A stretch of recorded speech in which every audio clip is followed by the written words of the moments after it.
ఆవిడ చివరికి ఆ డబ్బుల్ని ఫెయిల్ అవ్వకూడదు అనేది చేసుకుని ఆ డబ్బుల్ని జమ చేసి జాయింట్ కలెక్టర్ గారికి లెటర్ ఇస్తూ ఆ లెటర్లో కూడా వారు చెప్పడం జరిగింది, కేవలం నైతిక బాధ్యత తీసుకుని మీ యొక్క ఆదేశాలని గౌరవించడానికి మాత్రమే ఈ డబ్బు జమ చేస్తున్నాను తప్పితే మీరు దాంట్లో ఎట్రిబ్యూట్ చేసినటువంటి లేదా ఆరోపించబడినటువంటి ఏ నిందలు కానీ ఏ కార్యక్రమాలకు కానీ మేము అంగీకరించట్లేదు, మేము డినై చేస్తున్నాము అవన్నీ కూడా చెప్తూ వారికి లెటర్ కూడా ఇవ్వటం జరిగింది.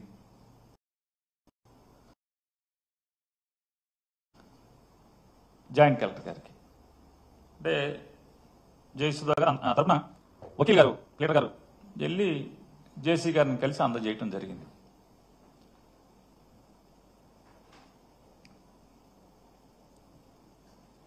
పదమూడవ తారీఖునే ఉదయం జయసుధా గారు జిల్లా కోర్టులో బెయిల్ మూవ్ చేశారు.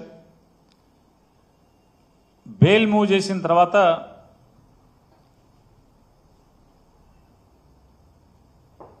ఉద్దేశపూర్వకంగా బెయిల్ని డిలే చేయటం కోసం దానిలో ఉన్న పీపీని మార్చి నేను కొత్తగా ఛార్జ్ తీసుకున్నాను కాబట్టి అంటే విజయవాడ నుంచి డిప్యూటీ డైరెక్టర్ ప్రాసిక్యూషన్స్ హోదాలో ఉన్నటువంటి ఒక ప్రభుత్వ న్యాయ నిపుణులు అంటే గవర్నమెంట్ లీడర్ గారిని అపాయింట్ చేశారు. వారు వచ్చి నాకు సమయం కావాలి, ఇవాళ ఉద్యోగంలోకి వచ్చాను అని చెప్పటం, వెంటనే మళ్ళీ వాయిదా తీసుకోవటం, వాయిదా తీసుకున్న రోజు మళ్ళీ వచ్చి పోలీసులు కేస్ డైరీని కోర్టుకు సబ్మిట్ చేయలేదండి. ఎందుకంటే అది సరాసరి పోలీస్కి జడ్జి గారికి సంబంధించినటువంటి అంటే charge sheet final charge sheet వేసే వరకు కూడా అది సీక్రెట్ డాక్యుమెంట్ కాబట్టి పోలీసు అప్పటి వరకు వారు ఏమేమి ఇన్వెస్టిగేషన్ చేశారు, ఈ దీంట్లో ఏమేమి వాళ్ళు తప్పులు కనుగొని పసిగట్టి డాక్యుమెంటరీ ఎవిడెన్స్తో సహా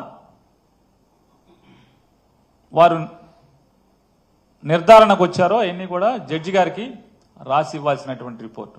ఆ రోజు కూడా పోలీసులు ఇంకా సీడీ తయారు చేయలేదండి అని చెప్పని వాయిదా తీసుకుని నెక్స్ట్ వెంటనే ఆ పీపీ గారితో సెలవు పెట్టించారు. సెలవు పెట్టించి మళ్ళీ ఇంకొక వాయిదా, పీపీ గారి సెలవు అంటే ఇంకొక వాయిదా, మళ్ళీ ఆ సెలవు రోజుకి ఆవిడ రారని చెప్పని కొత్తగా మళ్ళీ ఒక మూడో కృష్ణుని ఇంకో మూడో పీపీని కొత్తగా అపాయింట్ చేసి అంటే ఇదంతా అంటే ఏదో రకంగా శ్రీమతి జయసుధ గారిని అట్లాగే వారిని అరెస్ట్ చేయడమే కాకుండా పేర్ని నానిని కూడా ఖచ్చితంగా అరెస్ట్ చేయాలనేటువంటి రాజకీయ కక్షతో ఈ కార్యక్రమాలన్నీ చేసుకుంటూ వస్తున్నారు. ఇదైతే అంటే నేను చూశాను చాలామంది టీవీ విశ్లేషకులు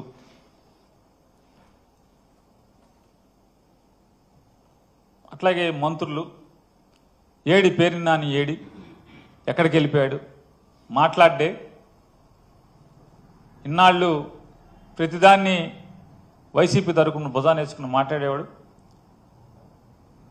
వాడి విషయానికి వచ్చేప్పటికి ఆడేం మాట్లాడట్లేదు, ఏమైపోయాడు పారిపోయాడు పారిపోయాడు పారిపోయాడు. నేను ఎక్కడికి ఏం పారిపోలేదు. నేను అందరినీ కూడా ఎవరెవరైతే నేను పారిపోయానని చెప్పని మాట్లాడుతున్నారు, నేను ఒకటే మిమ్మల్ని ఒక చిన్నగా కోరుకుంటున్నాను. ఒకటి, మీరు ఒక్కదానికి మీ అంతరాత్మను ప్రశ్నించుకుని సమాధానం చెప్పండి. మీ మీద కక్షతో మీ ఇంట్లో ఆడవాళ్ళని మీద కేసులు కడితే మీరు ఇంట్లో ఆడవాళ్ళని రక్షించుకోవడానికి ప్రయత్నం చేస్తారా, లేదా ఇంటి ఆవిడ్ని, ఇంటి ఇల్లాల్ని జైలుకు పంపించే కార్యక్రమాన్ని మీరు చేస్తారా? అభం శుభం తెలియని వాళ్ళని చెప్పండి. మీరు రాసిన వాళ్ళని కానీ మాట్లాడిన వాళ్ళని కానీ యూట్యూబ్లో అందరినీ నేను అడుగుతున్నాను. ఇది విమర్శనాత్మకంగా అడగట్లా, పరుషంగా మాట్లాడట్లా. సరే అయిపోయాక ఒక మంత్రి గారు అయితే దొంగతనం చేస్తే రాజకీయ కక్ష ఏంటి, అదేంటిది ఏంటి అని మాట్లాడుతున్నారు. నేను చేశానని చెప్పని మీకు ఆధారాలు ఉన్నాయా? ఎలా మీరు నేను దొంగతనం చేశానని మీరు మాట్లాడతారు? ఇన్వెస్టిగేషన్ కంప్లీట్ అవ్వలేదని చెప్పనేమో మీ పోలీసులే చెప్తున్నారు. ఆల్రెడీ నిన్న కేసు డైరీ కోర్టుకి ఇచ్చి దాంట్లో కూడా ఈ విషయాలు ఏం మాట్లాడలేదని చెప్పని అంటున్నారు. ఇవన్నీ మీడియాలో వచ్చినాయి, నేను కాదు. నేను కోర్టుకు వెళ్ళలేదు. అన్ని కోర్టు వ్యవహారాల దగ్గర నుంచి పోలీసులు ఏం చేయాలి, ఎవరేమనుకుంటున్నారు, మీరు ఎందుకు ఈ చేయరు అవి చేయరు అని కూడా రాసేటువంటి పెద్దలందరినీ కూడా నేను అడుగుతున్నాను ఒక మాట.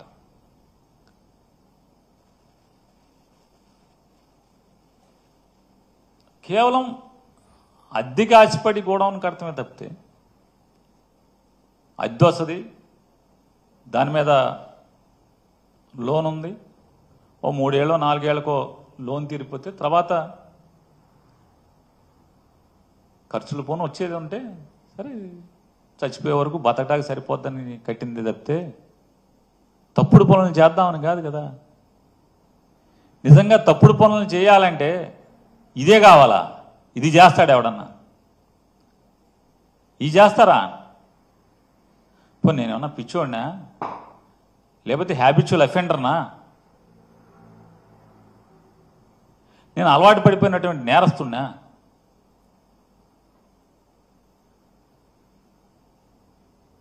మంత్రిగా, ఈ రాష్ట్రానికి మంత్రిగా నేను పనిచేసినప్పుడు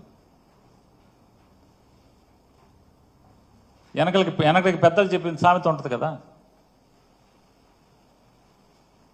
మంచోడి మొహమాటం మాంసం కూర ఉన్న దగ్గర, భోజనం దగ్గరను చూడమని చెప్తారు. అంటే నాన్ వెజిటేరియన్ తినేవాళ్ళ సామెత అది. నేను మంత్రిగా పనిచేశాను కదా, ఇవాళ ఉన్నటువంటి డీజీపీ గారు నేను కలిసి పనిచేశాం. ఆయన ఆర్టీసీ ఎండీగా, నేను రవాణా శాఖ మంత్రిగా.